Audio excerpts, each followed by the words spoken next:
go over some real general things, some principles that I've kind of outlined here, and then I suspect you guys may have specific questions specific to your situation that maybe I can help with.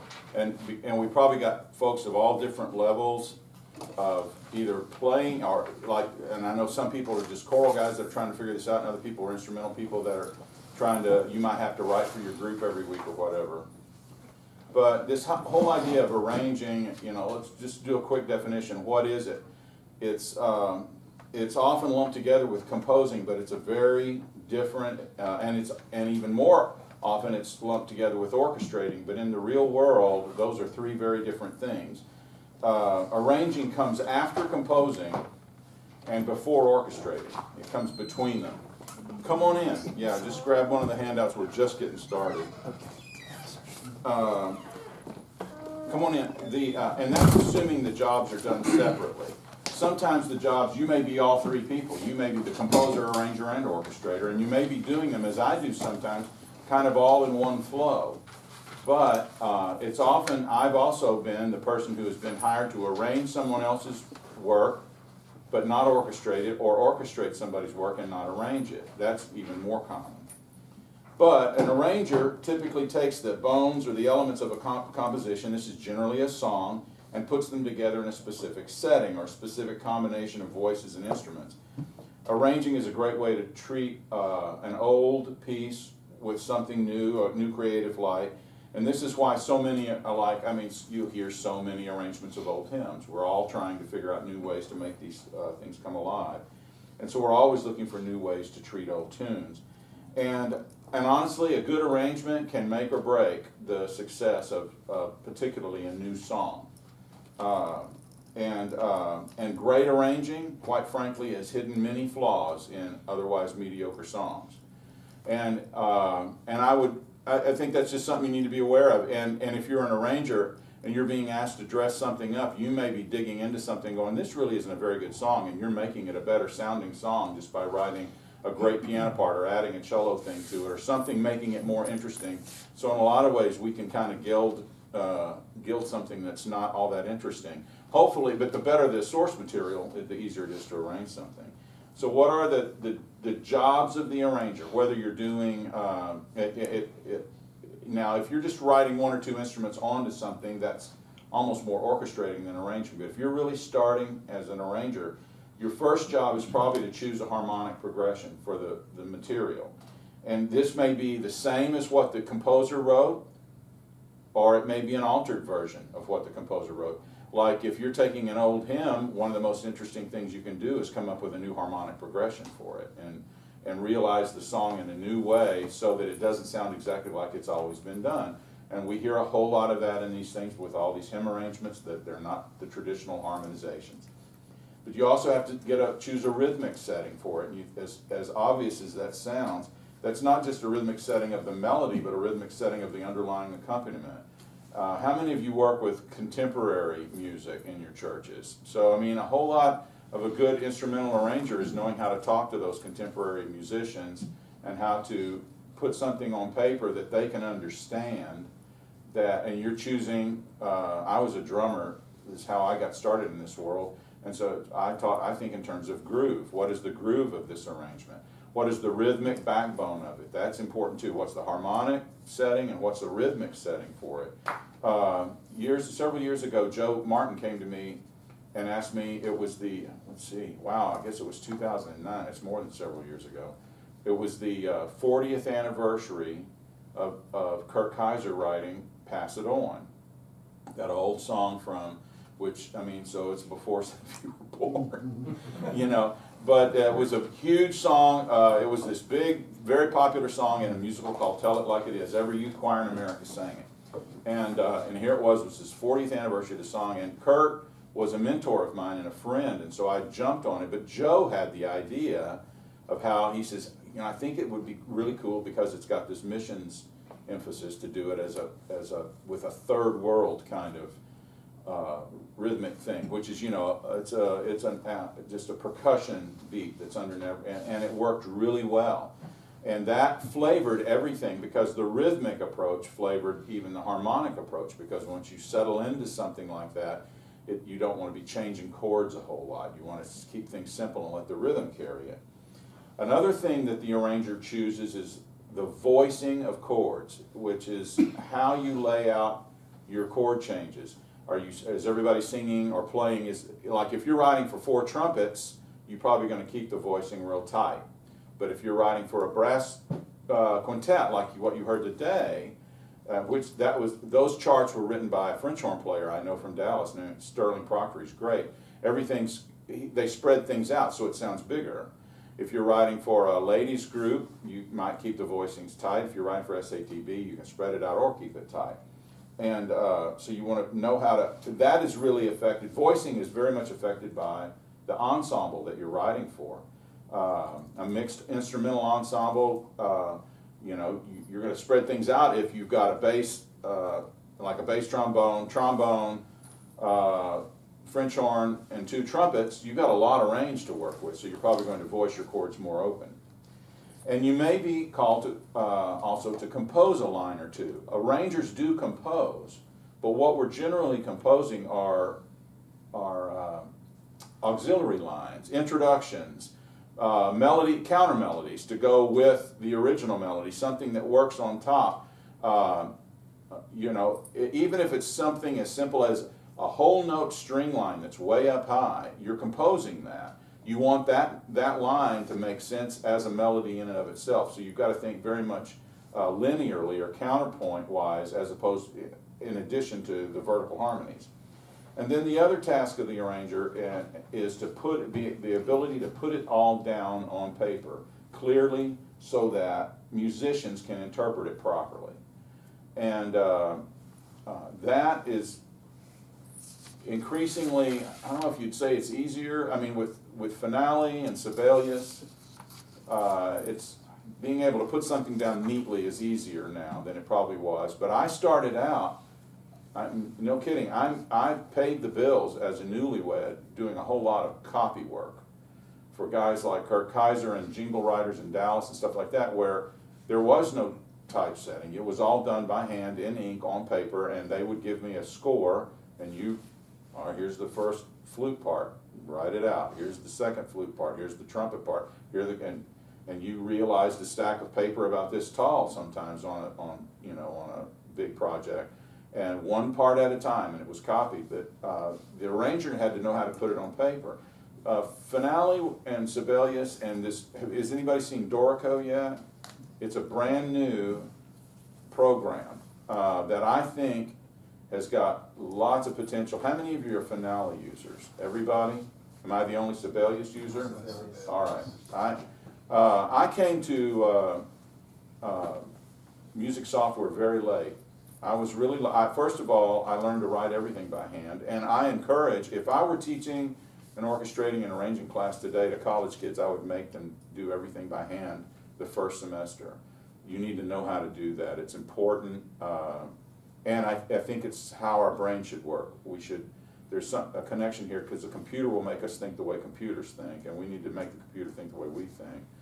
But for the longest time, I bought one of the very first copies of Finale that came out in 1988, I think it was. The serial number on my software was under 100, and I paid $1,000 for the software in 1988, and it was worthless. And I sold it to somebody else. I didn't have any use for it. And for years after that, I wrote for Word for 17 years as an arranger orchestrator, exclusively for Word, and I never needed to get Finale because they had typesetters that they paid to take my work and put it into Finale. And even when other guys were learning Finale, I didn't do it because the typesetters were saying they would rather typeset my manuscripts rather than take a Finale file that was done wrong and they have to fix it. It was easier for them just to enter it first. So some of you have you ever corrected somebody else's work? It's hard to take if they messed it up. But after I left Word, I finally had to get one of these programs in self-defense, just to be able to turn things down in PDFs. Now everybody wants to see them that way. And I asked a friend of mine who knew both Finale and Sibelius which one he would recommend, and he said Sibelius is much easier to learn. and I wanted my life to be easy, so I chose Sibelius. But I'm looking real seriously at Dorico. It's Dorico. It's a brand new program, and it's created by the team that basically perfected Sibelius. The company that owns Sibelius, Avid, came in after they had Sibelius really going. They came in and decided they didn't need this development team anymore. They were just going to use cheap help from another country, and they fired them all. And then Yamaha Steinberg Company hired them all to develop a new program. And so this new program is, from what I can see, looks like the most intuitive yet of the composition program. So you might want to keep an eye out for Dorico. I mean, they have a website now and a blog and all that kind of thing. It's just now getting ready. They're on their second version of it, and the first version didn't have chord symbols. And without chord symbols, it was worthless to me. But now they've got chord symbols, and it's still a work in progress. I'm going to probably wait another, another version or two, but you might want to keep an eye on that. Okay, I think one of the most important questions you need to ask yourself when you're doing any sort of arranging, and I know we're talking about instrumental arranging, but it really applies to whether you're doing vocal arranging, instrumental, whatever, and it is who. Who are you writing this for? Who is the group that's going to perform it? Because that answers so many questions. You've got to target who this is for. There's a big difference between writing for the players you have in your church, and their limitations, and writing for a symphony orchestra, a professional orchestra. It's radically different. And your job is not to write at the symphony orchestra level if just because to feed your ego when your players are at the high school level. You need to write and make them look good. How many of you ever seen Camp Kirkland's name on anything? Camp, that was Camp's genius. Camp would tell you, first of all, he's one of the dearest, sweetest men on the planet. But Camp would tell you that his stuff isn't hard. It's not necessarily all this super creative, but it's always playable. And I conducted a church orchestra in Texas for a couple of years before I moved to Nashville. And Camp's stuff, I could put it in front of the amateur orchestra players, and they always sounded good playing it. Because Camp knew how to write well for basically I think he aimed at a really good high school player to a pretty decent college player. It's kind of his pocket that he aimed at. So a great player could sit in and sound fantastic on it, but an average player could still play it, and that was really important. Know who you're writing for. And if you ever want to write for the print music publishers, if any of you have designs on that, even they have their sets of limitations as well. And you need to learn what those are. They're all a little different depending on who the publisher is, and if you've got specific questions, I'll answer those. But let me just say, I think it's more difficult to write well and interestingly for the amateur group than it is to write well for the professional group. Because the professional group can make anything sound good. They really can. They can make, great players can take the worst notes ever on the page, and they will make them sound good. They will make you sound like a hero. But to write well for amateur players is considerably more difficult. And so if I would aim at that, learning how to write well for amateurs, and then you can get more challenging stuff. Let me talk about a few basic tools, and I guess you guys probably know a lot of this, but I'm trying to cover a lot of ground in a very short amount of time, and then we'll grab specifics. The basic tools of a good arranger, again, for instrumental, piano, vocal, any combination, are these: a well-trained ear, a vivid musical imagination, and a solid musical knowledge base. You need all three of those things. You need an ear that will lead you rather than your hands lead you. And I've evolved there. I started out, like I said, as a percussionist I had good ideas as an arranger, and I was a decent piano player. I used to play in piano. I played more piano in more bands than I played drums in bands, but I'm what I call a rhythm section piano player. It's like I stay out of the way and play chords, and the bass player loves me because I don't climb all over what he's doing. But I had to learn how to hear things harmonically, and then how to hear things linearly. My ear grew because as a percussionist, I was all about rhythm and not enough about melody. And so melody, I had to learn that.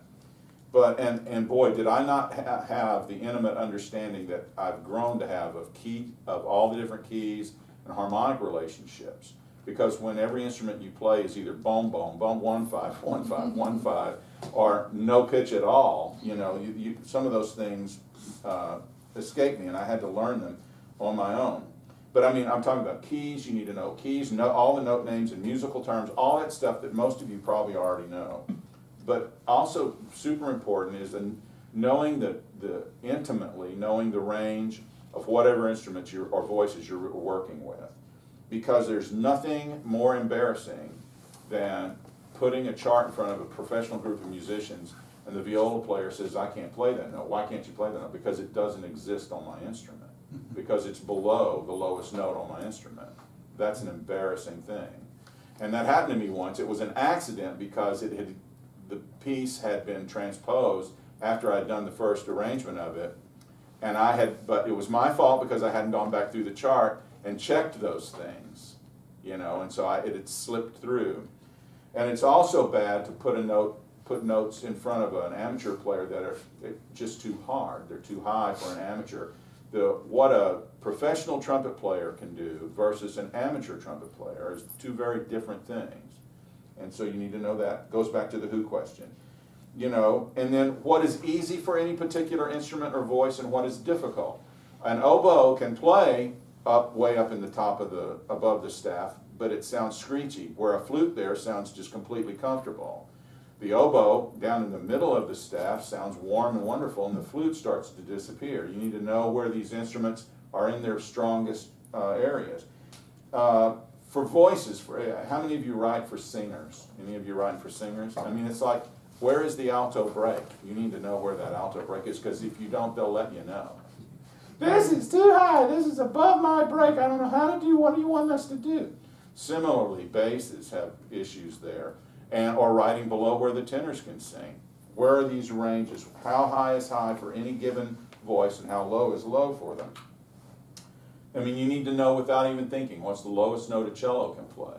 Cello, that's one of those instruments that's got such just a huge range, but it cannot play below that low C because that's the lowest string it's got, and they're not going to detune it like some bass players will be. You know, hit that E string and roll it down to a C. You know. The other thing you need to be really familiar with is harmonic knowledge. This is chords and chord relationships, chord substitutions, chord extensions. Does anybody not know what I'm talking about here? And we're all friends, and if you're new to this, do we all know what I mean? Like you're adding a seventh, and then the ninth, and then what follows the ninth? What's the next extension? After the 11th, because it's all in thirds, and then the 13th. That's everything. And you need to know what all those are. What's what does a major 7 on a minor chord sound like as opposed to a minor 7 on a minor chord? And how to spell these chords. Players don't want to see, they don't want to see G minor over E. They want to see E minor 7 flat 5 or E half diminished 7. Even though that is, it is a G minor chord over an E. Here's the G minor chord, and here's the E, but what that really is an E half diminished 7 chord. They want to see that. And if you don't write it right, you're going to throw that poor keyboard player or that poor guitarist or whomever that sees it. They're going to go, what do you mean by that? Learn how to write your chords right, and then you're going to need, back to rhythm, you need a real comfortable understanding of rhythm. And what plays naturally or what sings naturally. For those of you who are writing vocal stuff, there's an important word called scansion. Has anybody heard this word, scansion? This is, for songwriters, we all know it. It's how do words fall comfortably, the natural way words fall out. My mother, who was my first lyricist, she wrote lyrics, and we actually had several things published when I was just getting out of college, and she was a good lyricist. And she taught me, Robert, don't put the emphasis on the wrong syllable. And that's what scansion is. so that things fall naturally the way they sing. Well, as an arranger, you may be writing out rhythms for singers, and you need to go, how does this sing naturally? What is the most comfortable way for this to sing? Sometimes it's fun to do a syncopated rhythm for the sheer sake of it and to be having an arresting kind of thing. But there are ways, you know, there's a big difference between bum, ba bum, bum, and bum, ba bum, bum. And they both, one might work better than the other. It's the same number of notes, but one might work considerably better than the other, especially in pop music styles. This is very true in pop music styles. And another thing that I do, like I just have been working on a commission of Great Is Thy Faithfulness. There's, what, 1,000 of them out there, but I got hired to do one. And I got deep into those words. You know, you sing them a million times. When you're arranging them, you really should pay attention to the words. And I'm going, I started breaking phrases in different places because I'm going, this is actually one long thought, and this needs to carry here. And a lot of times people want to breathe there, and so I figure out another place for them to breathe so that they could carry a more important phrase. And it's little things like that that the arranger can change the performance and make the words happen better. The idea of melody writing happens for the arranger, and we call it counterpoint, because you've got a melody that you're arranging, but you may write counter melodies to that. And so even though you're not getting credit for composing, you are composing, you're creating counter melodies and support lines, and those all need to either sing well or play well. They need to be interesting lines. You don't, you just don't want to give the poor altos the static kind of line. And similarly, if you're blessed to have a decent oboist that you're writing a part for, write them a good melody. Figure out a melody that has a shape to it that complements the original melody. And then the next thing is that you need to have this mastery of how to write all these things down accurately and cleanly. So that means you've got to know the proper score layouts. You got to know that you don't put the clarinet above the flute on the score. You don't put the brass above the woodwinds. You know, go study what are orchestral layouts, the traditional ones. There are some people, I used to always put my vocals at the top, vocals in rhythm at the top, because I was such a pop arranger, and that was the core of everything. Then I put the instruments below it. Even though vocals on a lot of scores are typically down in the middle or right above the string section. And I have gone to that more traditional thing lately because I'm writing less pop stuff and more either symphonic or theater things. But as long as you're consistent, Word loved it when I was putting the vocals in the rhythm at the top, and they use that format a long time. And they may still, for all I know. But that's an accepted format, but you need to know these things. And just because Finale or Sibelius will do all your transpositions for you, you still should know the transpositions of instruments. You need to get comfortable with them and know that, I mean, I write in concert pitch, and then I transpose the score. It's just quicker, but I learned how to do them. I knew all the transpositions. Being a copyist the old school, I even was sometimes given concert scores and had to do transposed parts. That was always kind of fun. And but you need to know, because when you're looking at something, when you're looking at a French horn part in concert, you've got to know it doesn't look high in concert, but when you hit that C, you know, that third space C, you're approaching no man's land for a lot of French horn players. Yes, they can play up to a concert G, the really great ones can, but you know, you don't want to do that to an average player. And everything I've mentioned to you, all of this information is readily available in arranging books, and I've got several at my house. They're good ones. I mean, but here's the cold hard fact of the matter: you will not learn how to be an arranger by reading books, ever. The way that you have two tools, two teachers. One of them is your ears, and the other one is experience. I read something the other day. Somebody said, "Can you teach somebody how to write?" No, but how do you learn to write? By writing, and that kind of applies here. So your ears, let's talk about your ears for a second. How can you improve your ear? By listening very intently to other people's work that you admire. I mean, just study what somebody else has done. Get the scores, watch them, listen, and go, what did they do? Analyze their score. Why did that work so well? People that you admire. I mean, I used to, I would listen. The scores weren't available, but anything Nelson Riddle did, I would listen to because I thought he was brilliant. He was the guy who did so many of Frank Sinatra's arrangements. Henry Mancini was a big influence on my instrumental writing, learning how to do that. And then once other scores would become available, oh, this is amazing. You can listen to a CD and watch the score go by, and that is a real good teacher. And then listen to music, listen to the music in your own head. Pay attention to it. Learn how to hear the arrangement before you write it down or before you sit down at the piano, because if you're like me, your hands will start falling into comfortable places, and you'll end up with the same either chord changes you used before or the same kind of things you've done, but just because your hands are comfortable. This muscle memory will take over, and if you can listen in your head. I did an arrangement so long ago, and it was the first time I ever pulled this off. I had been writing for, I hate to say it, probably 10 years before I successfully wrote a chart in my head and then wrote it down. But it was an arrangement of The Little Drummer Boy that I did for a record in, let's see, it would have been 1984.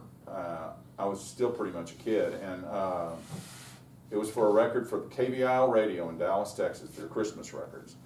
And I heard this pattern, this drum pattern and this bass part, boom, boom, boom, boom, boom, boom, boom, boom, boom, boom. Is come they told. So that's going constantly. So it's kind of a a little bit bolero and a little but it's in 4. And but I figured it out. I just went on a walk and walked for forever. It took me, I went around the block probably 10 times before I went back in the house, and I got, okay, I think I've got it. The basics of it, and then I wrote it down so that I could hear it and then remember it. Now I will get my phone out and do that and talk it into my phone so I don't have to remember so much. So your ears, that's one tool, your teacher, and your other teacher's experience. And that is, guys, you just have to write. You have to write, practice, and then put it in front of somebody and hear it. Hear it back. The more you write and hear what you write, the faster you're going to learn what works. One of the best teachers I had was when I was still in school here, or just finishing up. There was they have the university sing shows, and somebody heard I could arrange a little bit, and so I put together a 6-piece band or 7-piece band to accompany some of the shows. And then the band, some of the guys in the band were going, hey, this is fun, we ought to try to get a gig locally. And there was a restaurant, it's closed up now, but it was called the Waterworks, and we used to play in the Waterworks in their restaurant bar on weekends. And it was a trumpet player, 2 sax players, and a rhythm section. And I learned how to write charts for that small group, and that taught me so much, because then I had a lab group. We read the charts, and if the charts didn't work, I could fix them. And then you learn how to write for more. But smaller groups are a great way to do this, and you should write for musicians you have access to, because it's really critically important to hear real people do your stuff. Now, I think finale playback is just the worst. Sibelius is a little better. And there is a software program for Sibelius called Note Performer that some people, I've got a friend who really likes it. I'm not sure I like it, but it gives a little more of a believable playback. It's going to be curious to see what Dorico does. But the truth is the playback systems are a help. They will at least help you know if you've got wrong notes on the page. You can hear the wrong notes. It's been interesting since I started doing Sibelius. I've done some 2-day, full-day orchestra, 90 minutes of orchestra music, and maybe have 2 or 3 mistakes on the page that make it into the studio because I heard it all on Sibelius before and I fixed it before it went in. That's pretty great. But the best teacher is to hear real people sing it or hear real people play it. and then some tips here on improving, on wherever you are, how to keep improving. Focus on the song. If, as an arranger, we're generally working with a song of some sort, a hymn or a song. Focus on the song. Learn the song. Live with the song. Analyze the song before you jump into the arrangement. On this Great Is Thy Faithfulness arrangement, I spent probably close to a week just thinking about that song before I ever sat down and tried to figure out what to do with it. Just going, what could be done that hadn't been done. And then I came up with, because the focus is always trying to harmonize something like that in a way it hadn't been harmonized before. And so here's this tune. You're going, what can you do with that? And I came up with,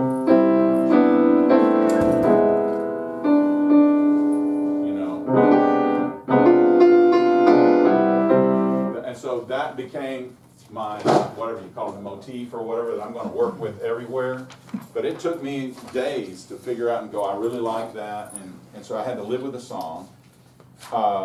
Then another tip is the old KISS thing. Keep it simple, stupid, or playable.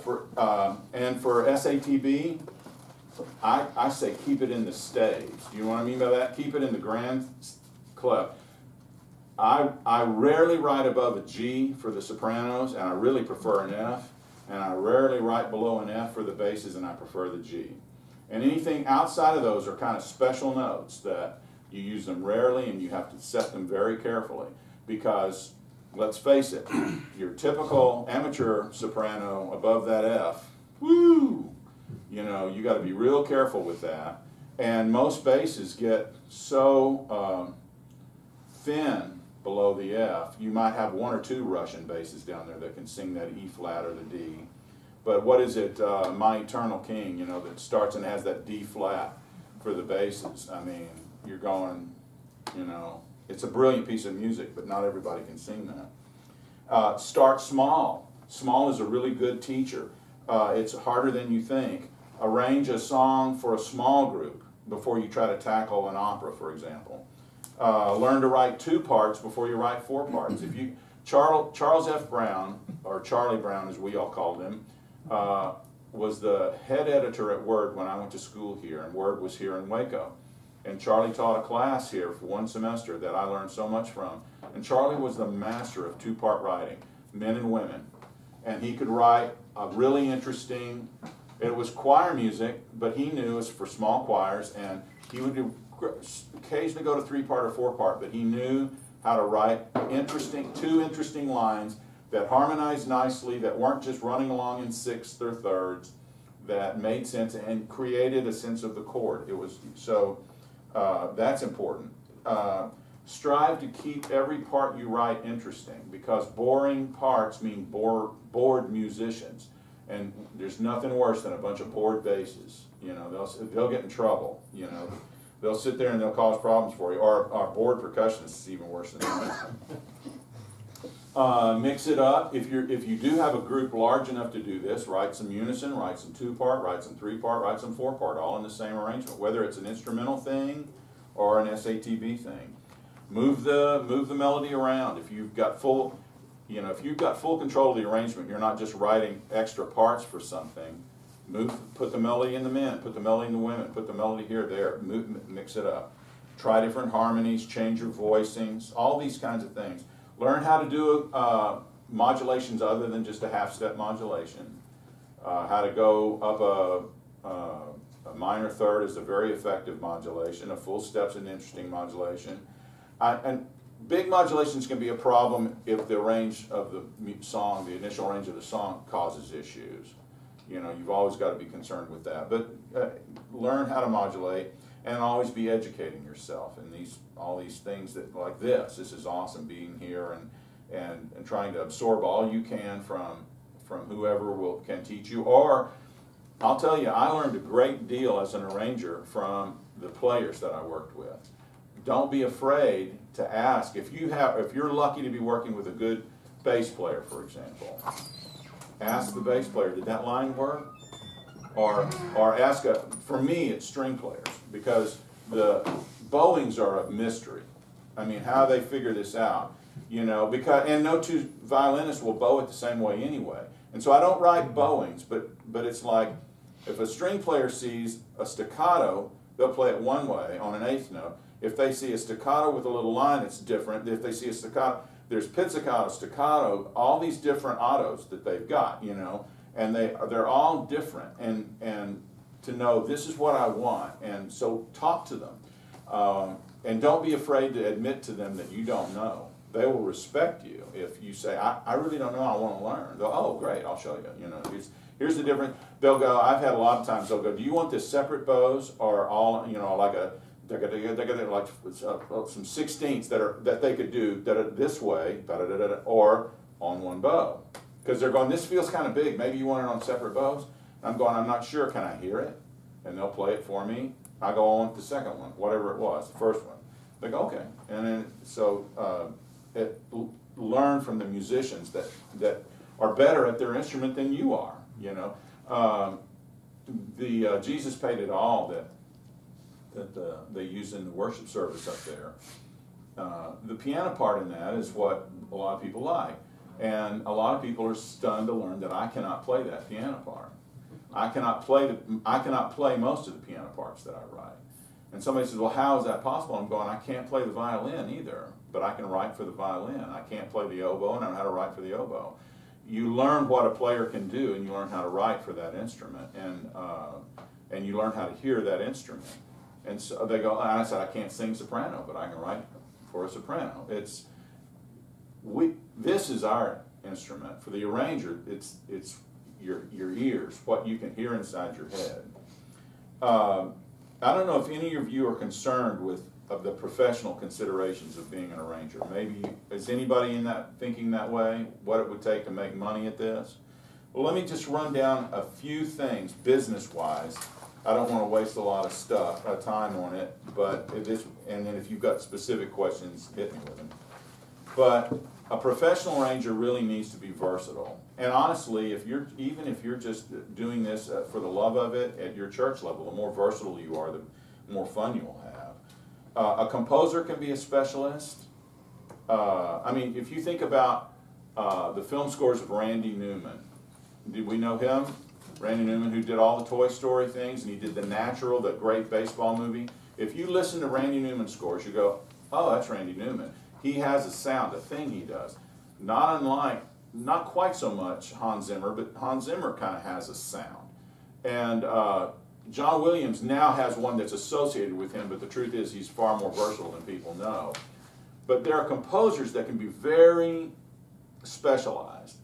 But an arranger, orchestrator, needs to be able to work with all kinds of different music. As a jingle writer in Dallas, I wrote literally everything. I did opera send-ups for radio commercials. I was the Taco Bueno guy for the longest time. I created the original Taco Bueno jingles. So I did mariachi music for them and Casa Bonita. I did Braniff Airlines, which was industrial pop. I did rock and roll things. I did jazz. I did spot with Mel Torme for Tuesday Morning, so it was a big band thing. You had to be able to do everything. And so a professional arranger needs to be versatile. And the more versatile even an amateur arranger is, the more fun you'll have. There's no question about it. Professional arrangers need to meet deadlines, and you may find that as an amateur, you may be having to meet deadlines because you may be writing for next Sunday, like Bach did. You know, you've just got to be, and that's about a professional, serious attitude. Arranging is generally considered work for hire, except when working on public domain material. So you're paid a fixed fee or a very specific royalty rate, but you don't own anything. So, you know, if you've arranged a song, let's pick a song that's in copyright that everybody does now. Name one? Is there one? What's a popular current song in the church? What is it like? Good Father. I don't even know this song, but I know everybody does it. If you do an arrangement of it, you have no ownership in that. You understand that. The ownership of that song in every shape and form that it may take is whoever owns the copyright. The arranger owns nothing. It's a work for hire, whatever you do there. So don't put copyright arrangement by, because you don't own that arrangement. Whoever owns the song owns the arrangement. That's the law, okay? But when working with public domain material, do we know what public domain material is? And right now, Interestingly enough, a good example is Great Is Thy Faithfulness. Great Is Thy Faithfulness is still in copyright, and it goes into the public domain next year. Wow. It's, it's that everybody's waiting for that to go into the public domain because Hope Publishing still owns it. But if you work with public domain material, then you are considered, the arranger is considered the composer. So, I mean, in terms of ownership at that point. And in the print music world, which is a whole lot of you guys are exposed to that, and you're in that world, the arranger is kind of like the artist in the recording music world. So, I mean, there are lots of music ministers that will shop for music based on the arranger's name as fast or more so than they will on the song title itself. They'll go, I know Mark Hayes or Robert or Joe or Camp or whoever their favorite guy is, Bradley Knight or whomever it is. I like his or her work, Heather Sorensen, so I will look for their stuff and then I'll shop elsewhere. So just know that. Okay, that's all my giant points that I've raced through as fast as I possibly could so that I would leave time to answer specific questions or talk about whatever it is that you guys are doing and that we can learn from one another and make this useful to you where you are right now. Because like I say, to teach arranging in 1 hour, something that I've worked at for 40 plus years, and I'm still learning it. I think of myself as a better arranger today than I've ever been. And I look back at stuff I did 25 years ago. A good example, the Jesus Paid It All, the version you sang today, that is a 25th year anniversary version that was released. So that thing is, I think it's now officially 30 years old. But when I went back and they were going to do this 25th anniversary, I begged them and they let me make some small changes, editorial things, little bitty things in the piano part that I realized were harder than they needed to be. And one or two things, and it didn't affect, so anybody who knew the old version, it didn't change anything. But there were things that I could have done better. And that with what I know now, it's like if I only knew then what I know now, I would have done it this way. So, questions on anything related to arranging, whether it's instrumental, vocal, or orchestrating, or any of that, whatever. Anybody? Come on. I've got a question about how you go from, I've composed something, how do I get that published? How do I approach publishers? And you said, of course, it has to be in, print form. Well, not necessarily. Now, composing something new, are you talking about a choral piece, for example, or is this a song? Yeah, like children's music. So okay, all right, so children's music is kind of its own world. I see. You might want to, let's see, is there anybody from Celebrating Grace here this week? Is it sacred children's music? Okay. You need to look at what children's music publishers are putting out, because what Lifeway and Word, for example, put out as children's music is vastly different than what Celebrating Grace puts out. Lifeway and Word are doing those pop children's things. My wife calls them, the sunglasses musical, where the kids wear sunglasses and sing to a track, and it's all pop music, and it's all taught by rote. Celebrating Grace has picked up the mantle of those companies that did its traditional children's literature. They're teaching children how to read music and how to sing properly. Depending on, and you would not submit to Word what should go to Celebrating Grace or vice versa. They won't pay you. Now, a lot of these people have got writers that they rely on, and so breaking into that can be tough. Study what they're doing and see if you can find a name that you can submit to. Like Dorian Purdy at Celebrating Grace is now their primary editor. But another thing you can do is attend. Were you in the room when Joe talked about the Composer Symposium? Mm-hmm. I've taught at that for the last 10 or 12 years in Atlanta, and he has another version of it now in Austin in the fall.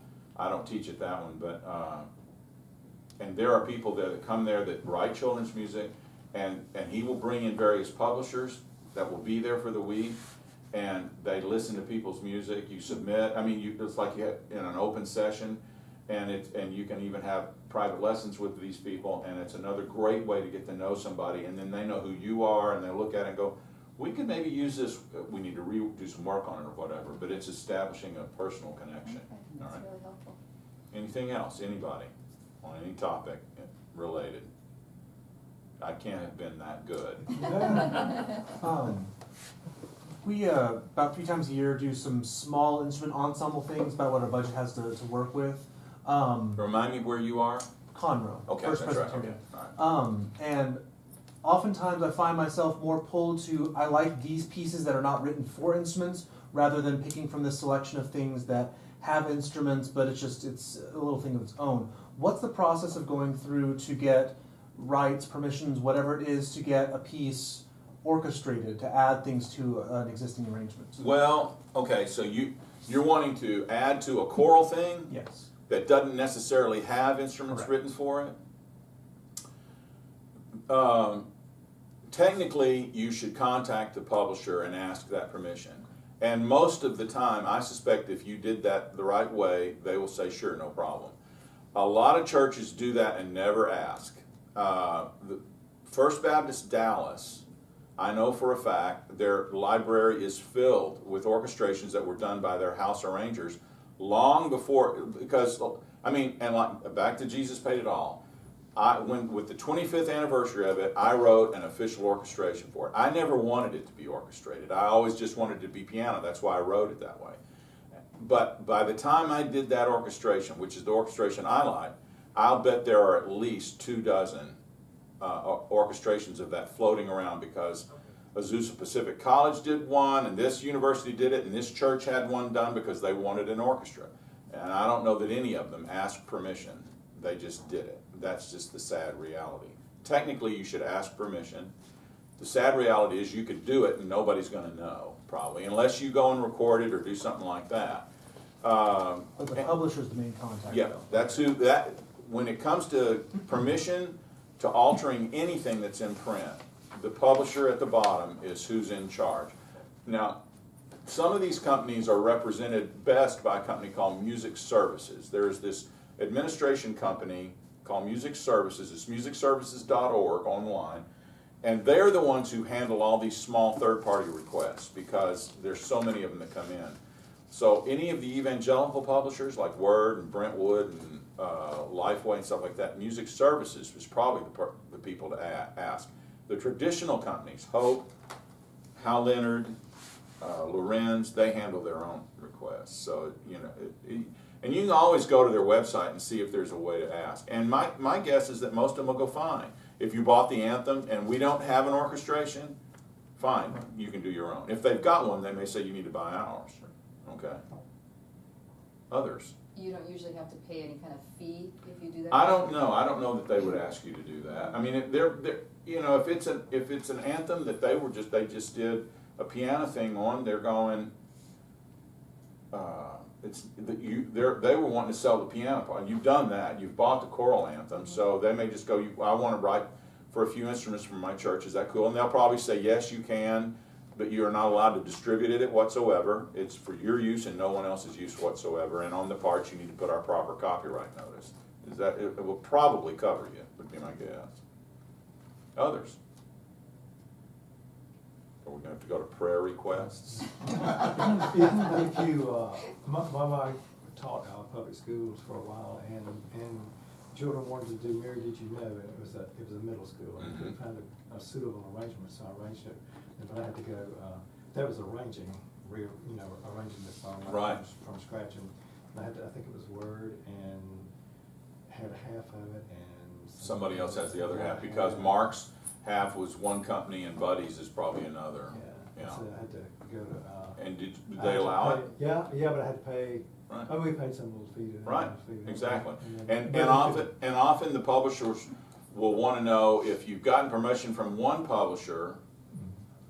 And here's the interesting thing, that technically, if you get permission from one publisher, even if the others balk, you can do it. Because if you and I own a song together, I can't keep you. I can't hinder your commerce, and you can't hinder mine. So you can. If I don't want to play ball, then you end up collecting for the whole thing and paying me anyway. So if you've even gotten one, of the two publishers, you're probably good. It's just a it's easier if you can get them both. It's just simpler. And back to the Great Is Thy Faithfulness, it's still technically in copyright, and so the commissioning group had to pay $300 because they're going to print a lot of copies of it, and for this mass choir that's doing it. But they contacted Hope Music, and they said sure. Hope licenses that thing so many times, and they're trying to make as much as they can, I guess, this last year before it goes out of copyright. Yeah. You know. I thought this was interesting, this Mary, did you know, because I thought several other teachers got wind of it or heard it, or parents of kids, and when they performed it and all, and asked about, could they get her to use it, and I said, no, Nope. you'll have to ask. You'll have to Exactly. you'll have You to go, call the people. and it's really interesting, guys. I get requests at my website all the time from things that, I write some of my own material, and sometimes I'm just the arranger. And people assume the arranger has control of things that the arranger doesn't have control of sometimes. And somebody will go, well, I'm trying to find such and such a piece, and I'm going, I wish I could, it's out of print or whatever. I said, I wish I could help you. I have no legal right to grant you that you can reprint it or make copies, because I never owned it. I was just the arranger, and if the company puts it out of print, there's nothing I can do about it. And it's a bummer for the arranger. Somebody likes what you did, but the company can't sell enough copies to keep it in print. It doesn't make sense for them financially any longer. Of course, I wanted to think every middle school would just grab it. Yeah, well, and and the thing is I'm stunned there's not a children's arrangement about that out there by the publishers. But like Word, yeah, you're right. I think Word owns half of it, but they don't have a foot in the door with schools. Yeah. They only sell to churches. Yeah. Hal Leonard, I'm surprised Hal Leonard doesn't have a middle school arrangement of it, or because they sell to churches. To schools like crazy. Yeah. And if it was a really great arrangement, at some point you might try to contact a company like Hal Leonard and go, I'm having, I did this for a middle school, and I'm getting requests, and I know it's not mine to sell. You want to go. Hal Leonard would have to license it from the owners, and then pay you as an arranger a royalty. Is how By it the time works. they split it so many ways, and they think. Well, the numbers are they would pay 12.5% to the publishers, and then they would pay anywhere from 2.5% to 5% to an arranger, so that they're in for 15 to 17.5%, and it does get pricey. Yeah. That's off the top of everything, and. So they'd have to sell like a zillion of them. Yeah, maybe, but that is a super popular song too. Yeah. Anything else? I've written some stuff where other people have performed it, and they say, oh, could we have a copy of that for our church? Could we have a copy of that for our church? And I get leery of passing it out before I get it published. And so I don't know if there's any kind of a marking that you put on. You can always put your own copyright notice at the bottom. If you write something new, folks, if you're not, now you're actually creating something, either it's a public domain arrangement or you've written a new piece, you own the copyright by virtue of writing it. The copyright is vested with you the moment that you put your pen down. A copyright piece of paper from the government, all that is saying is that you registered that copyright on such and such a date, and it's a legal document that will help you in a court battle, is really what that's about. You don't need to do that right away, especially if you hope to get it published elsewhere. But you can put on your piece the little circle C, copyright, your name, and then under that, all rights reserved. And if somebody does something with it illegally, you can press them. It kind of covers your bases. And whether you allow it to go out like that, I understand your concerns. Yeah. Like I have a piece that I have an arrangement that I let a youth choir from Indiana do this year, and it's not been published. But the conductor got wind of it, and he liked it, and he's going, can my kids sing this? And so I licensed it to him, and he paid for the copies, and it's printed. The copies they used have my copyright notice on the bottom, and I feel protected. And this guy, I feel he's the head of the Baptist music department of it was Indiana, I think. And I'm going, I don't feel like these guys are going to be handing copies. And I told him, you can't make copies for anybody else, and that kind of thing. It's kind of, you know, you have to decide on your own terms what feels right for you. You know. We're almost out of time. Anything else? Anything about the print music industry kind of, I wouldn't use the term running scared, but there's so much stuff that's e-print now, and Yeah. of course I know they're doing some of that. I know J.W. Pepper has all their stuff in different, but is the octavo as we know it going to be a thing of the past? I don't know. I mean, I would, you know, my friend Kirk Kaiser tried to do an electronic delivery thing with an independent guy before it was possible. And I was thinking, why would anybody want to do that? It's cheaper to buy anthems than it is to print your own copies because of the cost of Xerox and stuff. But now people don't seem to mind, and so much stuff is on demand. I sell orchestra music at my website as downloads. And you buy my orchestra arrangement, and you get a PDF of everything, and then you print your orchestra copies as you need.